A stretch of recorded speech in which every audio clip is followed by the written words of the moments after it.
You are great, gorgeous, and grace-filled.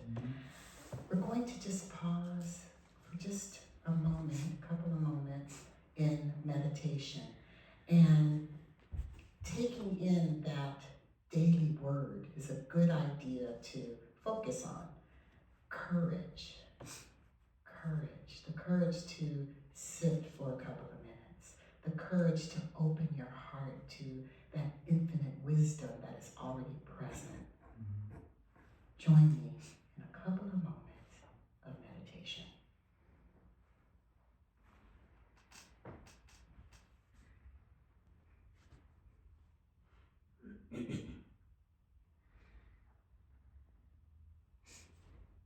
Courage. Feel that in your heart. Remember that there's always an opportunity to be courageous and trust that Spirit is guiding us step by step. Courage. Let's receive a breath together.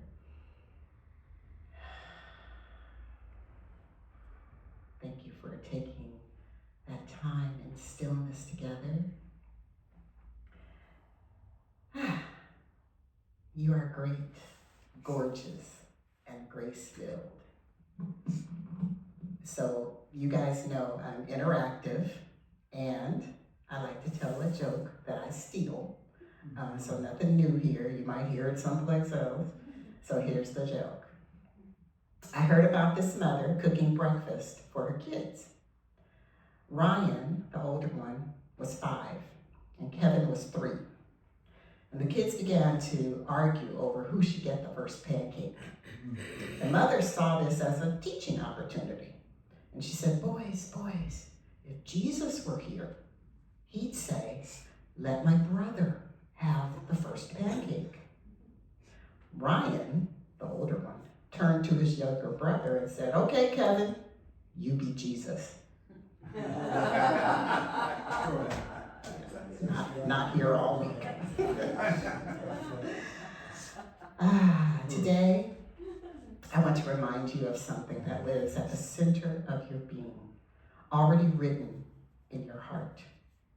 You are great, gorgeous, and grace-filled. Not because of what you've done, not because of what you own or who you know, but because of who you are in your essence, a divine expression of love itself. Take a moment and feel that. Let's look at ourselves for a moment through the lens of truth. A Course in Miracles, a self-study, non-dual teaching, points out to us from the text in chapter 8, the truth about you is so lofty that nothing unworthy of God is worthy of you. You know, the ego tries to make us believe that we're flawed, that something's lacking, something's wrong, we're disconnected from our source, from our creator, from God, but that is the greatest illusion. A lie. The truth is, you are already whole. You're already radiant, already deeply loved by the divine. You're not here to become worthy. You're here to remember that you already are. You are great.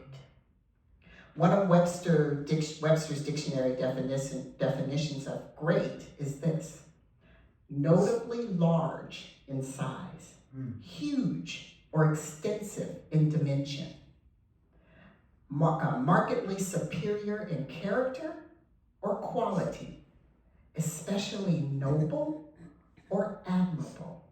That's a great definition. That feels good, doesn't it? Greatness aligns beautifully with Unity's core principle, and that is, our essence is of God.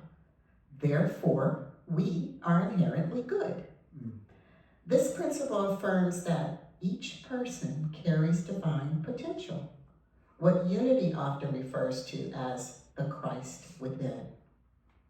Greatness in this context isn't about ego or external achievement, but about expressing the divine qualities of love, wisdom, creativity, and compassion that already exists within us.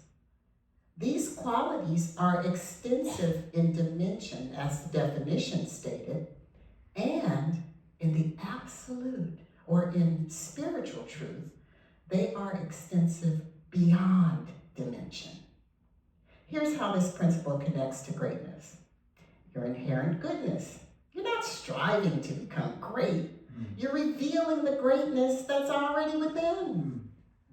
The reminder of the creative power of thought. Your thoughts shape your reality. When these thoughts are aligned with the divine truth, they manifest clarity, purpose, service, and even peace. Living this truth. Greatness isn't just understood, it's expressed through daily, spirit-led guidance.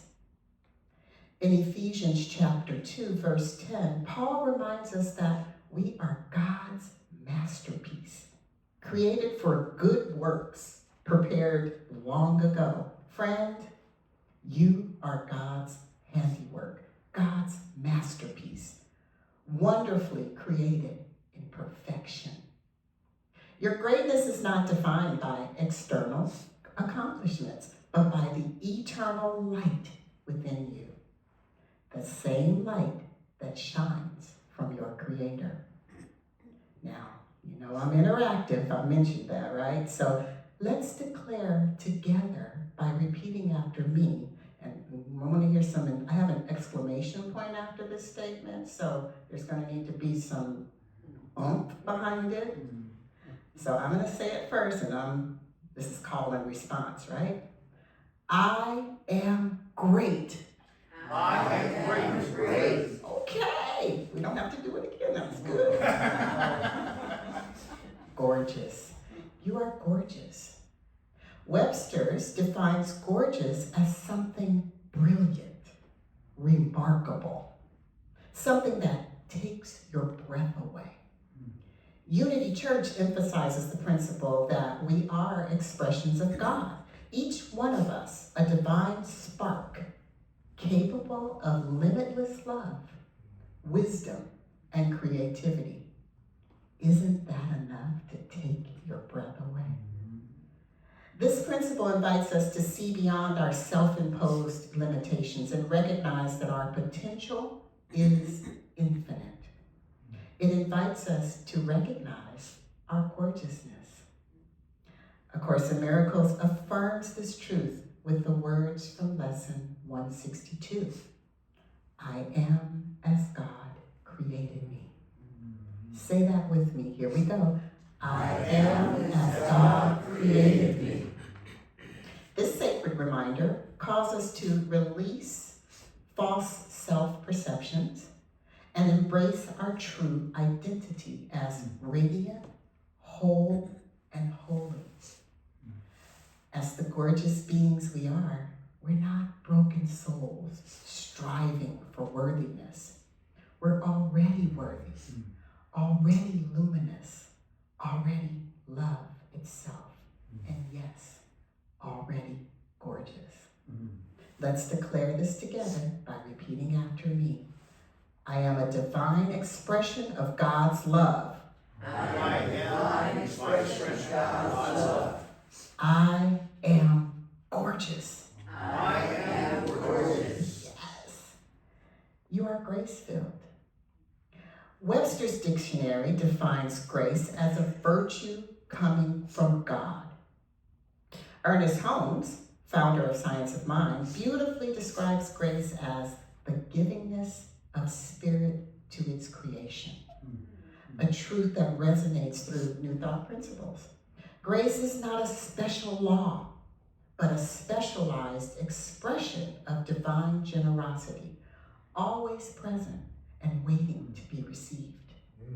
Holmes saw grace as a reflection of our oneness with spirit, a flow of good that's inherent in divine relationship. It's our virtue. It's our birthright. Grace isn't earned or withheld. It's woven into the fabric of our being, ready to express itself whenever we allow it. As we remember our divine identity, we make space for grace to reveal its quiet power, healing what seems broken, restoring what feels lost, and reminding us that love is never absent, only unrecognized, covered up by fear, self-doubt, worry. As I mentioned, we don't earn grace or grasp at it. It's something we recognize and receive. It is the love of God that's always available, always flowing, and always lifting us.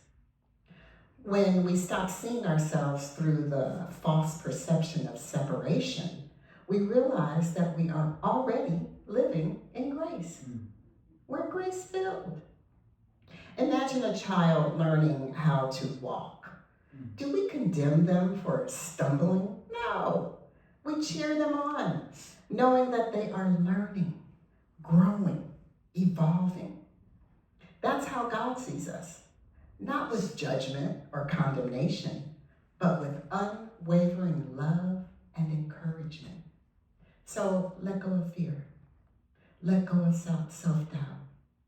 Embrace the truth of who you are and walk boldly in your divine light of grace. Affirm this truth about you now after me. I am grace-filled. I am grace-filled. I love that. So I leave you with this as I close. Live in your divine greatness. Let your heart remember the truth. You are and always will be great, gorgeous, and grace-filled.